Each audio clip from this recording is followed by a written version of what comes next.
Another concern about AI that I know you guys have some background in solving, misinformation, and how do we safeguard against that? I think a lot of people are concerned about the LLMs making stuff up and like how trustworthy is this information, especially as we get into how that spreads like wildfire across the internet. Yeah, how do we safeguard against AI hallucinations? Source data, like your material, like whatever it is that you've already done is really like the starting point. If you go to ChatGPT or Claude and you ask a question, what you're doing is you're really asking a question of a model that is looking at the entire history of human written civilization baked into that model. And I'll say it's early days around a lot of this stuff, but there are technologies in place like Retrieval Augmented Generation with RAG, if you've heard of it. It's essentially how can you look at a subset of material and focus your task or energy on that material.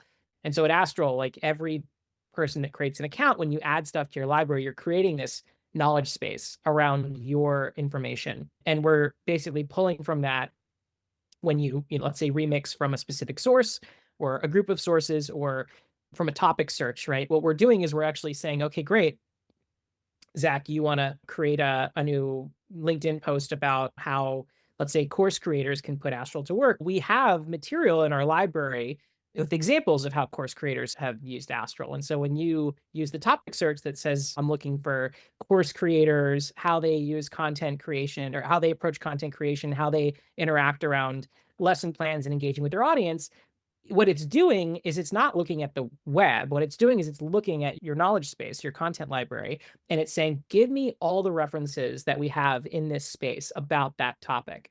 And then let's take that information and then let's apply it into a LinkedIn post, into a worksheet, into et cetera. The key is to anchor it really around information. And this is true across the board. You're seeing it in enterprise, all of the best, I think, use cases of AI when you're seeing them done right at scale. Like anytime you hear about AI for lawyers, AI for accountants, what they're really doing is they're looking at a very specific focused subset of material to drive whatever it is that they're trying to do in the end. So that's really key. And frankly, the base models will also get better at this over time. I don't know if it's ever a permanently solvable problem. Certainly there are some people think it's never solvable. Some people think that it's completely solvable.